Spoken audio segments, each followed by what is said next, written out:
Hello, folks. Thanks for coming out. You all right to go? Yeah, we're good.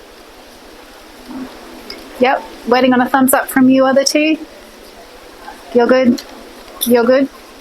Strong silent type? Okay. Great, there we go. All right, well, who is driving the clown car of climate policy? We've seen the Nationals and now Pauline Hanson get on board the climate denial spaceship. And we see, of course, the Liberals don't know what they think about climate policy, but they know they love coal and gas. And the Labor Party also keeps approving every single coal and gas mine that crosses their desk. What a shambles. Meanwhile, the scientists, the farmers and the community want the country to tackle climate pollution so that we can have a safe future, so that we can have productive agriculture, and so that we don't all panic when the next natural disaster hits us and wrecks people's homes and businesses and livelihoods. So we need science-based climate targets, and what we don't need is a sideshow of the Nats and Pauline Hanson trying to outdo themselves in sheer ridiculousness stakes. Now, just on Gaza, we've seen over the weekend the Prime Minister's words have gotten stronger. That's good, but words won't feed starving people. And it's in the Labor Party's platform to recognise Palestine. And what they should also do is to sanction Israel and to put all pressure on the Netanyahu government to let the aid through, not just in little dribs and drabs and not under gunfire, but open the borders and let the aid through.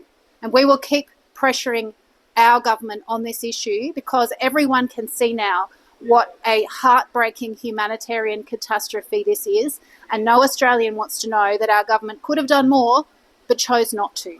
So the Greens will keep pressuring the government on this issue. And I'm going to hand over to Maureen and then David, and then we'll take your questions. Thanks, Larissa. Hi, everyone. Just a few words on job-ready graduates. Labor's one-off student debt cuts won't make a dent when students are graduating with $50,000 degrees that grow every year and take a lifetime to pay off. Labor should have dumped Morrison's job-ready graduate fee hikes the second they got into government. Instead, they have been hanging on to a cruel, punitive mess that does nothing but punish students with high fees. Labor's own Uni Accords review has recommended that the job-ready graduate scheme fee hikes should be a priority for the government to address, and that scheme has completely and utterly failed. Yet the Prime Minister is ignoring the advice of his own report. The Prime Minister has kicked the can of job-ready graduates down the road, despite students, universities, writers, and so many in the community pleading for the Prime Minister to scrap this scheme. The Greens are ready to work with Labour. Rather than choosing a lazy, uninspired path of tinkering down the edges with the help of the coalition, the Albanese government should show some ambition and work with the Greens to fix a broken higher education system that is in crisis. And that means reversing job-ready graduates' fee hikes, ending indexation, and ultimately wiping all student debt and making TAFE and uni free like it was for the Prime Minister. I'll speak briefly on both Gaza and on AUKUS. Finally, in the last few days, we've seen the Prime Minister, some 2 years into a genocide, acknowledge that Israel is in gross breach of international law.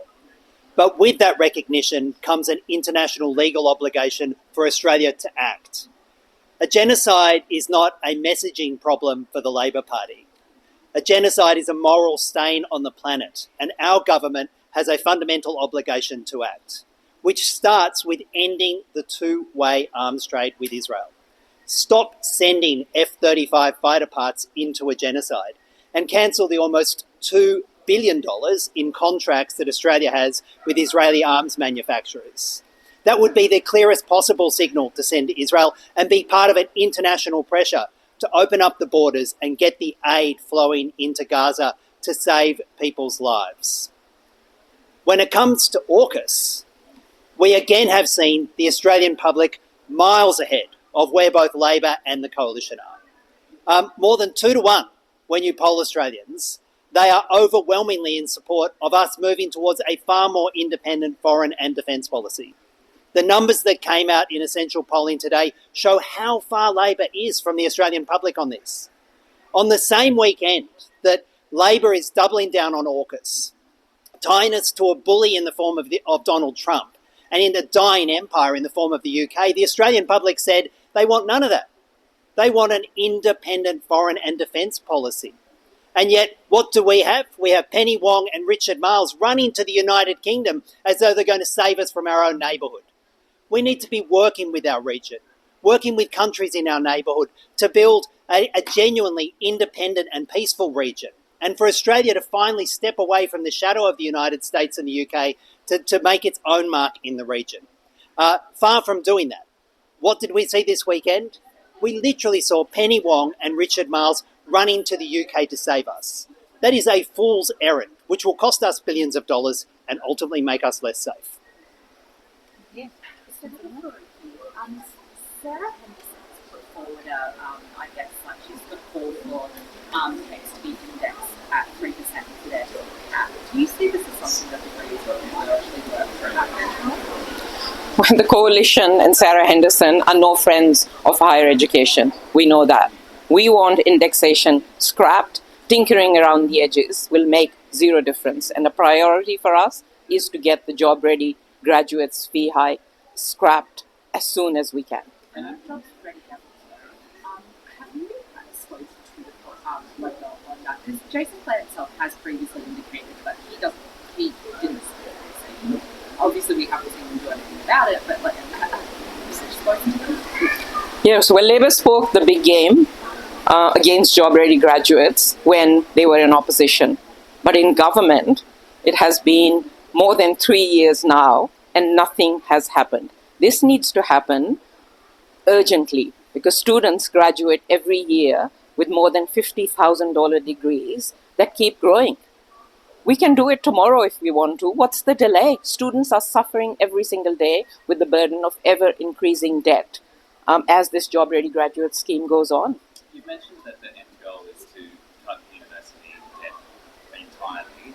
Some of your crossbench colleagues in the lower house are saying that realistically, people will have to pay for university degrees in some way or another. Would you be supportive of that? Still keeping a fee, but having it as a flat fee across all subjects? Maybe those colleagues in the House of Representatives have forgotten that university and TAFE was free in this country not long ago. It is about universality. It is about equity. Ultimately, the goal is to make TAFE and university free, as it was for the Prime Minister. Well, the argument for HEX was to increase the number of spaces available. So, for that level of equity, a lot of the issue is that there aren't training spaces for doctors, the fields that we need support for. Do you think that HEX is not even opening up space? Like, will that still be fixed under a free education system? At the moment, young people are choosing not to go to university because the fees is a barrier. So we need to do everything we can to make education equitable. There are many countries in the world that have free uni, where every student who wants to go to uni has access to go to uni. We are a very wealthy country. We can make sure that everyone who wants to go to uni goes to uni without a massive burden of debt. Senator Waters, can I just ask about on Gaza? Obviously, Labor's... Can you speak up a bit? Yeah. A few other contributors. Labor's anxiously not trying to support the state at this point in time. But what do you say of those who fear that recognising Palestinian statehood would risk entrenching Hamas? Oh, I think that's nonsense.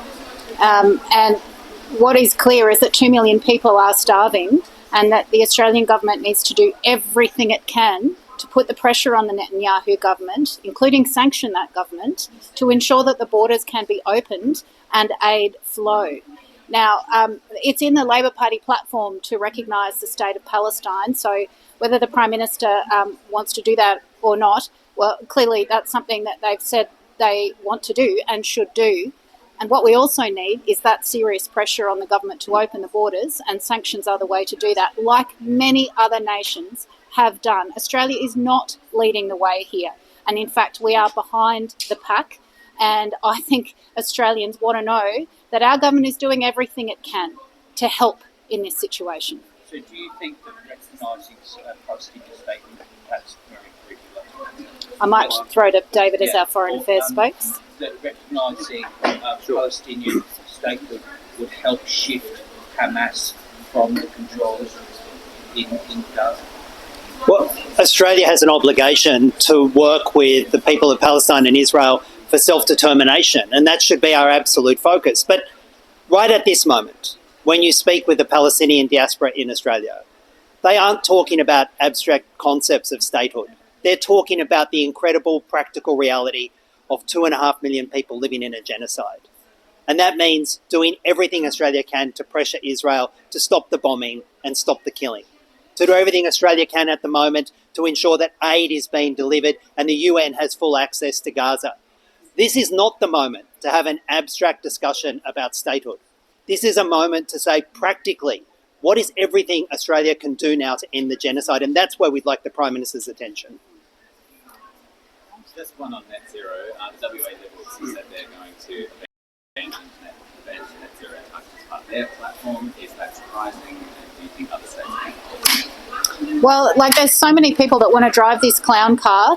You've got Barnaby Joyce and the National colleagues, now Pauline Hanson and now the Western Australian Liberals.